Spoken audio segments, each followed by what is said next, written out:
अस्सलामुअलैकुम बेटा, आज हम मौजूद हैं अपने सेकेंड ईयर के सेशन के अंदर। चैप्टर नंबर 10 पर बात कर रहे हैं। देखो, चैप्टर नंबर 10 का नाम क्या है? Chemistry of life.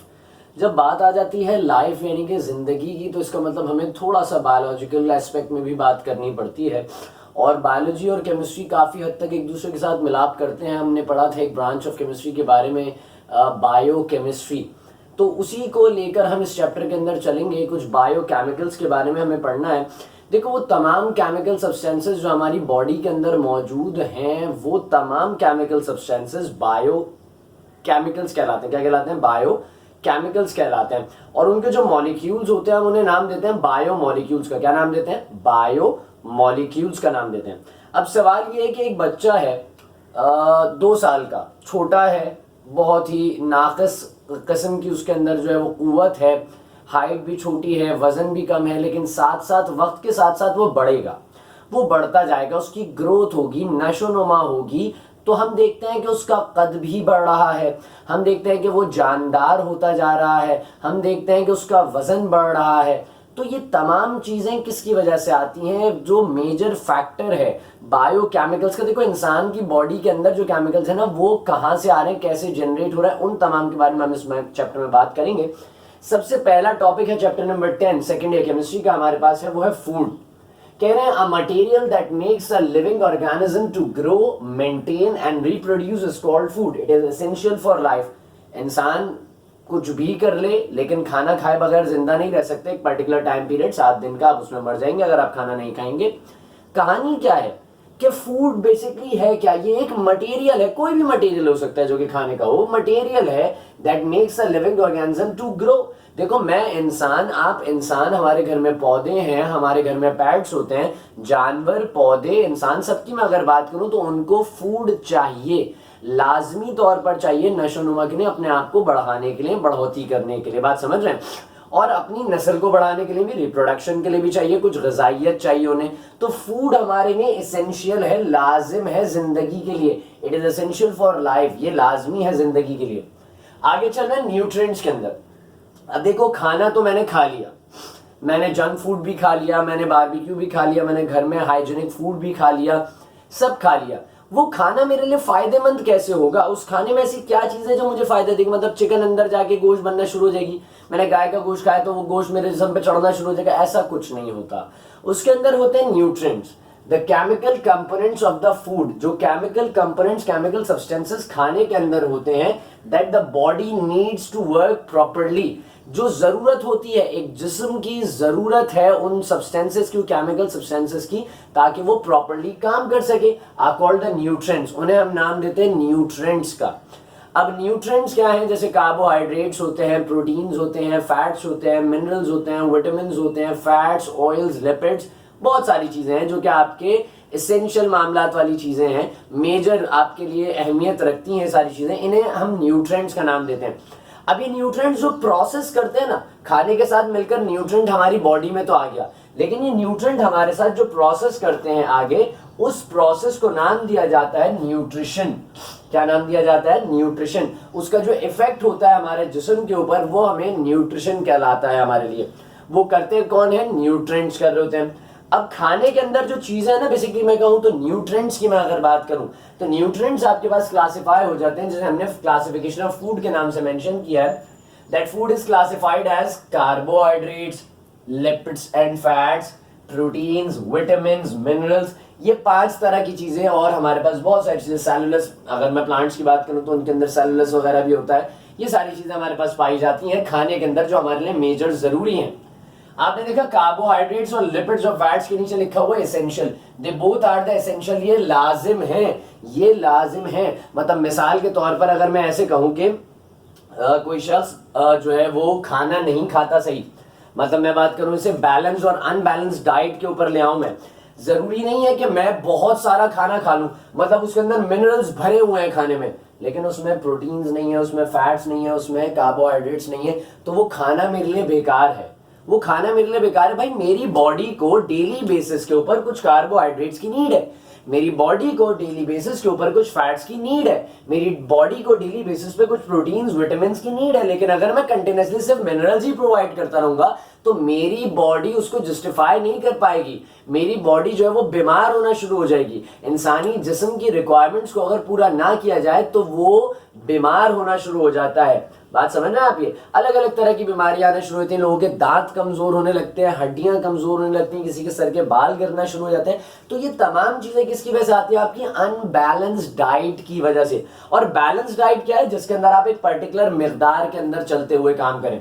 ये एसेंशियल है, ये दोनों एसेंशियल है, लाजिम है। और ये वेलफेयर, तो वेलफेयर क्या मतलब भैया? जब कार्बोहाइड्रेट्स और फैट्स नहीं मिल पाते ना, तो प्रोटीन्स, विटामिन्स ये कार्बोहाइड्रेट्स की कमी को पूरा करते हैं, ये उनकी कमियों को पूरा करते हैं। अच्छा, अगर ये नहीं दे रहे, सिर्फ ये दे रहे तो ये चीजें कन्वर्ट हो जाती हैं प्रोटीन्स और विटामिन्स में, उसको कन्वर्जन में लाकर हमारी बॉडी की नीड को पूरा कर देती हैं।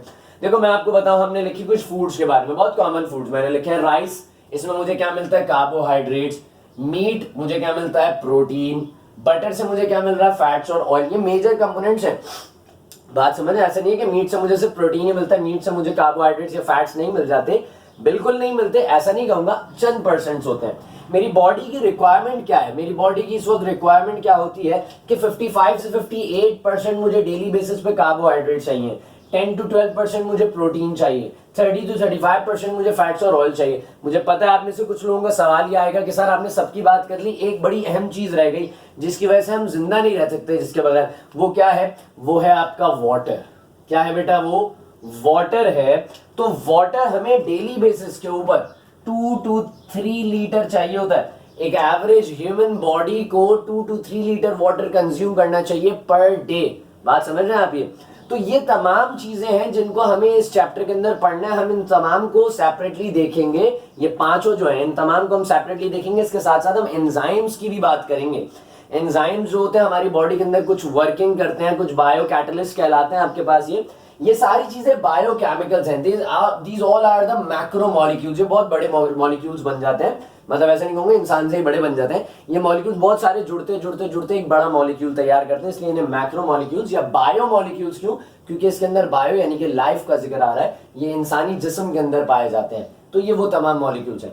आप यहां तक कॉपी डाउन कीजिए, इसके आगे चलेंगे हम अपने नेक्स्ट टॉपिक। ये इन्हीं को स्टार्टअप कर रहा हूं मैं बिल्कुल समझाने के लिए आपको। हम बात करेंगे कार्बोहाइड्रेट्स पर। कॉपी डाउन कर लीजिए 1 मिनट के लिए वीडियो को पॉज करते हुए, फिर हम यहीं से कंटिन्यू करेंगे। अच्छा बेटा, अब हम बात स्टार्ट कर रहे हैं अपनी कार्बोहाइड्रेट्स पे। तो पहले सबसे पहले ये जानते हैं कि ये जो लफ्ज कार्बोहाइड्रेट्स है इसके माने क्या हैं। कार्बोहाइड्रेट्स, हाइड्रेट को हम जानते हैं पानी, यानी कि हाइड्रेट्स ऑफ कार्बन। पहले यही माना जाता था हमेशा कि हाइड्रेट्स ऑफ कार्बन जो होते हैं उन्हें नाम दे दिया जाता है कार्बोहाइड्रेट्स का। अच्छा, उसका एक जनरल फॉर्मूला भी ड्राइव किया गया, CX number of carbon atoms है, H2O number of water molecules जो कि अटैच होंगे कार्बन एटम्स के साथ। तो ये एक प्लेसमेंट रखी गई फॉर्मूले की कार्बोहाइड्रेट्स के, जिसे कहा जाता था हाइड्रेट्स ऑफ कार्बन, यानी कि कार्बन के मॉलिक्यूल्स के साथ कुछ सिलेक्टिव अमाउंट में वाटर मॉलिक्यूल्स ज्वाइंट हैं। लेकिन बाद में ये हुआ कि जब बहुत सारे कार्बोहाइड्रेट्स को देखा गया, उनके फॉर्मूलाज इसके साथ मैच नहीं कर रहे थे, तो एक नई डेफिनेशन को तख्लीक किया गया, एक नई डेफिनेशन बनाई गई। अब वो नई डेफिनेशन क्या कहती है? The compounds which are polyhydroxy. Polyhydroxy से मुराद यानी कि उसके अंदर बहुत सारे OH होंगे। पॉली का मतलब एक से ज्यादा होता है, तो बहुत सारे OH होंगे, एल्डिहाइड और कीटोन।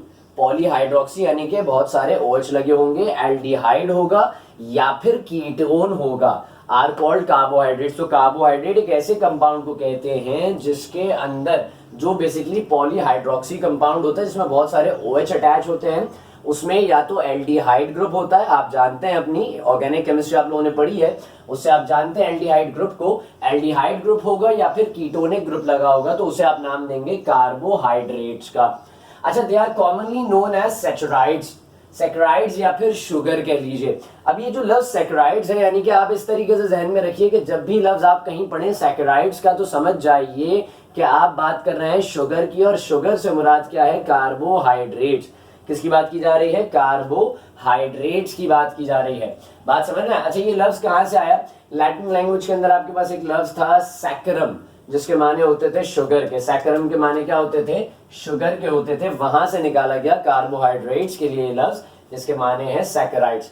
कुछ एग्जाम्पल्स है मेरे पास सामने आपके पास कार्बोहाइड्रेट्स की। सबसे पहली ये एग्जाम्पल है, ग्लूकोज बना हुआ है। अच्छा, सबसे पहले डेफिनेशन के हिसाब से जज करते हैं। एक ऐसा कंपाउंड जो पॉलीहाइड्रोक्सी होना चाहिए, यानी कि उसके अंदर बहुत सारे OH अटैच होने चाहिए। तो आप देख रहे हैं आपके पास एक OH है, दूसरा OH है, तीसरा OH, चौथा OH और पांचवा OH।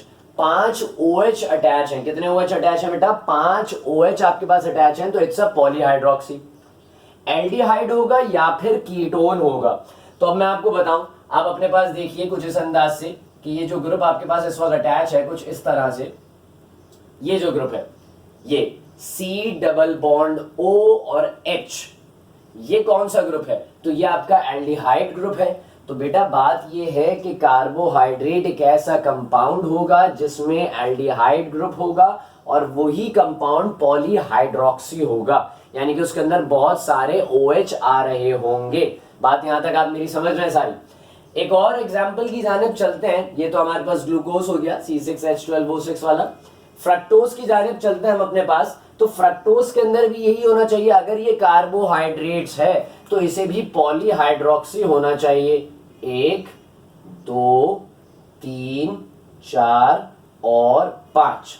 तो ये आपके पास हो गए 5 OH, यानी कि पॉलीहाइड्रोक्सी तो है। पहली डिमांड पूरी हो गई कार्बोहाइड्रेट्स होने की। एल्डिहाइड या फिर कीटोन होना चाहिए। तो अब जरा मैं आपको बताऊं इस कार्बन की कहानी को। देखो देखिए गौर से, ये कार्बन जो डबल बॉन्ड O के साथ ज्वाइंट है, यहां पर भी एक हाइड्रोकार्बन और यहां पर भी एक हाइड्रोकार्बन, तो ये कीटोन कहलाता है। क्या कहलाता है? आप जानते हैं कीटोनिक ग्रुप। तो ये आपके पास कहलाया कीटोन, और ये जो था आपके पास क्या कहलाया था? ये एल्डिहाइड कहलाया था। तो ये बेसिकली कार्बोहाइड्रेट्स की एक पर्टिकुलर डेफिनेशन है।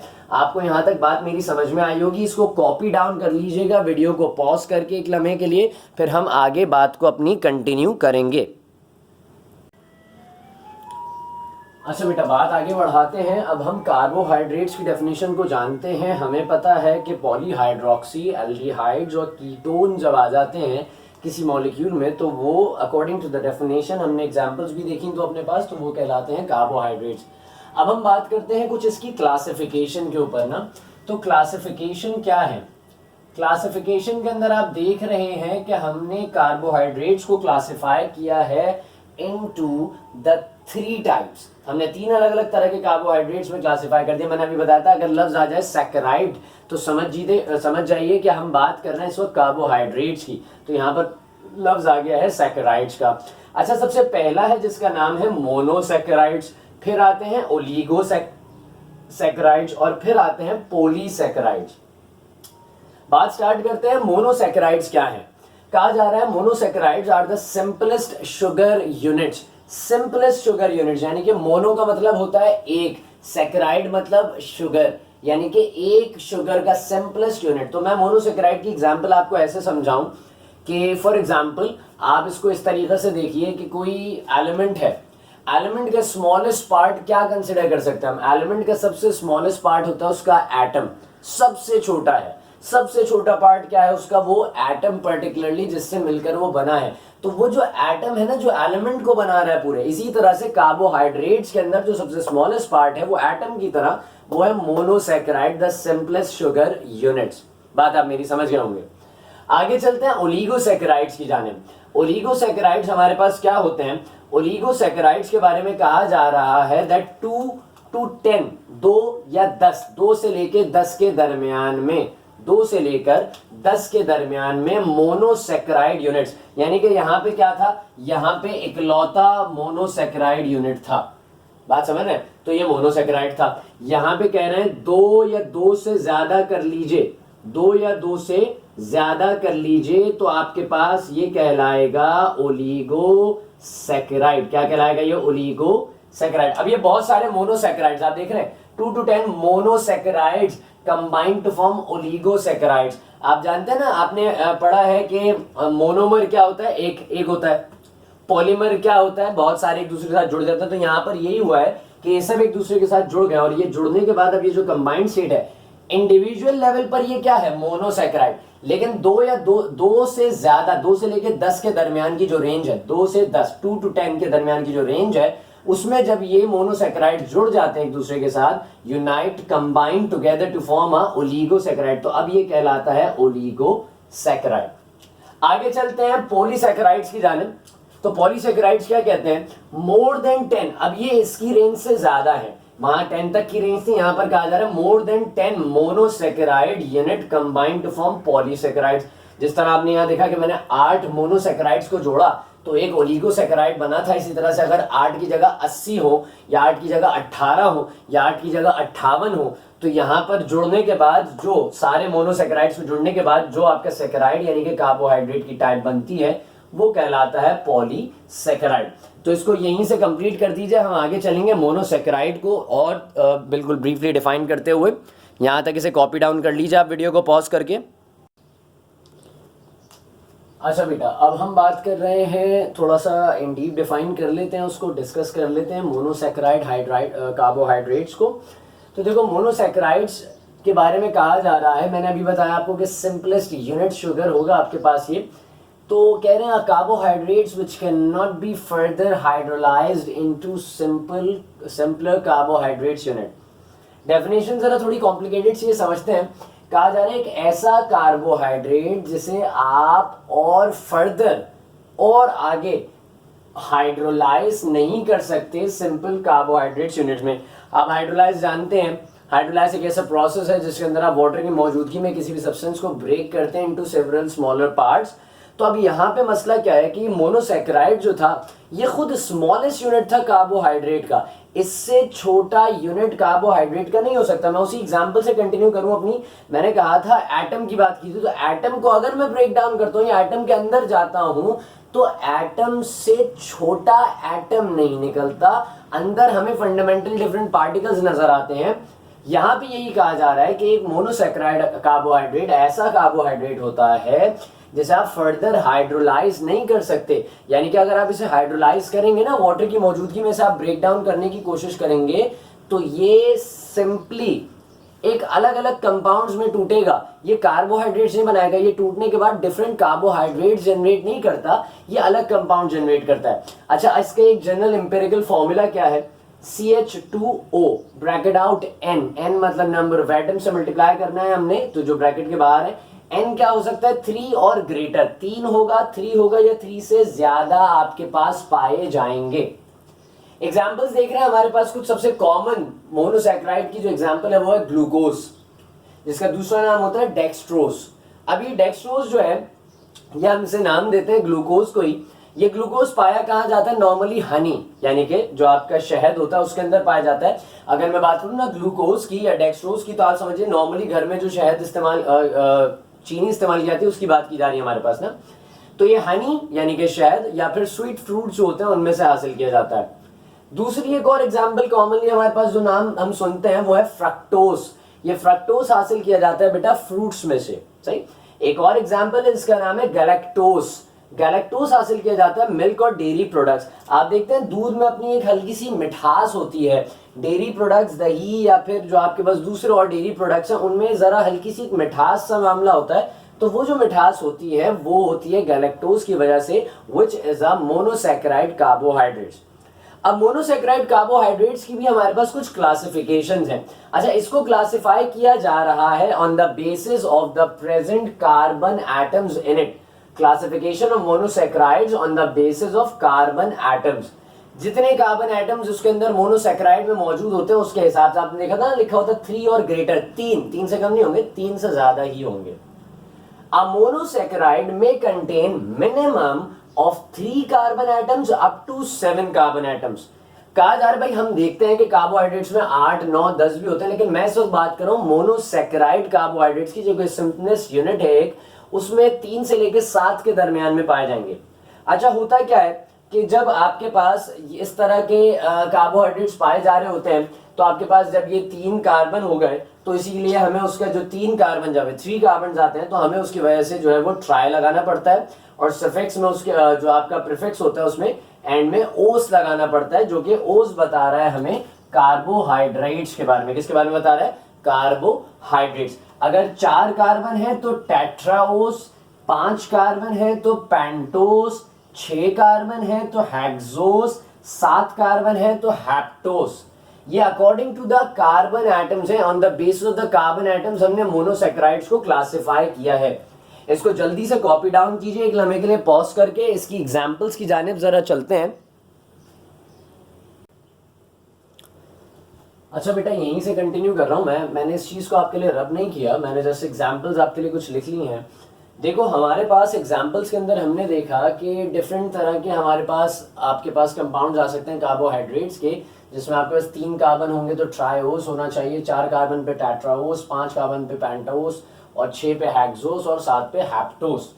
तो यहाँ पर मेरे सामने एक एग्जाम्पल लिखी हुई है इस वक्त ना, इस चीज का नाम है ग्लिसरल एल्डिहाइड। सही, ग्लिसरल एल्डिहाइड इसका नाम है। अब इस ग्लिसरल एल्डिहाइड के अंदर सबसे पहले तो ये पहचानते क्या ये भाई कार्बोहाइड्रेट है या नहीं है। तो देखो पॉलीहाइड्रोक्सी, ये रहा एक से ज्यादा, ऐसी पॉलीहाइड्रोक्सी हो गया आपके पास। अच्छा, फिर उसके बाद कीटोन या फिर एल्डिहाइड में से कोई ग्रुप होना चाहिए। तो अब इसके अंदर देखते हैं जरा, ये वाला ग्रुप यहाँ पर आप जरा अगर इसको जहन में लाएं अपने, तो ये जो मैंने वी इस वक्त आपके सामने बनाया है, यहाँ पर क्या है स्ट्रक्चर में कुछ आपके लिए यहाँ लिख दूं कि एक कार्बन जो डबल बॉन्ड ओ के साथ हो और एक साइड एच से अटैच हो और यहाँ पर किसी भी हाइड्रोकार्बन से अटैच हो, तो ये वाला ग्रुप क्या कहलाता है? ये वाला ग्रुप आपको पता है कि ये कहलाता है एल्डिहाइड। बात समझ है? मैं कीटोन में लिख दूं आपके लिए ताकि आप बिल्कुल सही तरीके से जो है वो उसको समझ सके कि ये डबल बॉन्ड ओ के साथ और ये दोनों जगहों पे इसके कार्बन अटैच होते हैं। तो ये वाला ग्रुप आपके पास क्या कहलाता है बेटा? ये ग्रुप कहलाता है आपके पास कीटोनिक ग्रुप कहलाता है, जिसे हम कीटोन नाम देते हैं। तो आइए जरा जांचते हैं इसके बारे में कि इसमें क्या है। ये ग्लिसरल डिहाइड आपके पास था, इसमें 2 OH आ गए, पॉलीहाइड्रोक्सी हो चुका है, एल्डिहाइड का ग्रुप आ रहा है। कार्बन कितने हैं? अच्छा, एल्डिहाइड के ग्रुप से मुझे एक कंफर्मेशन हो गई दैट इट्स अ मोनोसैकेराइड। ये कार्बोहाइड्रेट तो है, एल्डिहाइड भी है, पॉलीहाइड्रोक्सी भी है। यहां तक मुझे बात समझ में आ गई कि मोनोसैकेराइड्स आपके पास हैं, कार्बोहाइड्रेट है ये। अब जरा इसका नाम देकर देखते हैं कितने कार्बन है। 1 2 3, 3 कार्बन। 3 कार्बन पर क्या नाम दिया जाता है? ट्राई। ट्राई नाम देते हैं। ओस क्यों देते हैं? क्योंकि आप कार्बोहाइड्रेट को रिलेट कर रहे हैं। अच्छा, इसमें ग्रुप कौन सा है बेटा? एल्डिहाइड ग्रुप है। तो मैं आपको बता दूं कि इसका दूसरा जो नाम बनेगा आपके पास वो बनेगा एल्डो ट्राइओस। अब एल्डो ट्राइओस क्यों बना? एल्डो एल्डिहाइड, सही है, Aldo aldehyde, try 1 2 3 carbon, 1 2 3 carbon मैं आपको रिलेट कर दूं, 1 2 3 कार्बन, ओस कार्बोहाइड्रेट है तो एल्डो ट्राइओस इसका नाम आपके पास बनकर तैयार हुआ। एक और कॉमन एग्जांपल फ्रक्टोज की है। इसके अंदर देखते हैं कितने कार्बन हैं, 1 2 3 4 5 6। याद रखिए 6 कार्बन जो कि सबसे ज्यादा कॉमनली फाउंड होते हैं आपके पास, बहुत ज्यादा इजीली मिल सकते हैं 6 कार्बन, यानी कि हेक्सोस है। 6 कार्बन मतलब हेक्सोस है। तो हेक्सोस बहुत कॉमनली आपको जो है वो अवेल होते हैं, शुगर जो आपके पास कार्बोहाइड्रेट्स में से मोनोसैकेराइड्स होते हैं। इसका नाम फ्रक्टोस है। तो मैंने देख लेते हैं सबसे पहले इसको कार्बोहाइड्रेट के जो इसका लेवल है उसके ऊपर जज करते हैं। 1 OH 2 3 4 5 है। इसका मतलब सर बात समझ में आती है कि ये पॉलीहाइड्रोक्सी है। ग्रुप कौन सा है इसके अंदर? ग्रुप कौन सा है? तो ग्रुप आप इसके अंदर देख रहे हैं बिल्कुल आपकी आंखों के सामने कि ये कार्बन ने डबल बॉन्ड बनाए हुए हैं और दोनों तरफ कार्बन अटैच हैं। एक कार्बन ने डबल बॉन्ड ऑक्सीजन के साथ और दोनों तरफ कार्बन अटैच, तो इसे नाम देंगे कीटोन का। तो अब मुझे बताइए बेटा इसका दूसरा नाम क्या बनेगा? इसको अगर हम नाम देने खड़े होते हैं तो इसका नाम क्या बनना चाहिए? हम लिखते हैं क्योंकि कीटोन है सर, पहले तो उसका जो फंक्शनल ग्रुप अटैच है उसका नाम देते हैं, तो आपने नाम दे दिया कीटो। ऐसी है। कितने कार्बन है सर? 6, तो आपने लिख लिया हैग्स। कार्बोहाइड्रेट है ना बेटा, तो आप लगाएंगे ओस। तो क्या नाम बना? कीटो हेक्सोस। कीटो हेक्सोस। अभी कुछ देर पहले हमने एक एग्जांपल पढ़ी थी फ्रक्टोज के साथ जो कि ग्लूकोज की थी, ऐसी। तो अब जरा आपका काम ये है कि आप ग्लूकोज को लिखिए और ग्लूकोज को लिख के उसका नाम बताइए कि ग्लूकोज में कौन सा फंक्शनल ग्रुप है। क्या वो आपके पास आप उसे पैरामीटर्स पे रखते हुए कार्बोहाइड्रेट कंसीडर करने के बाद उसके फंक्शनल ग्रुप को देखते हुए नाम बता सकते हैं? तो अब आप मुझे इसका नाम बताइए। यहाँ पर हमारे पास जो है वो कार्बोहाइड्रेट्स का टॉपिक कंप्लीट हुआ। होप सो आपको बात मेरी समझ में आई होगी, अच्छा लगा होगा, समझ आ गया होगा। अगर कोई क्वेरी हो तो डिस्कस कर लीजिएगा। जज़ाकल्लाह, अस्सलाम वालेकुम।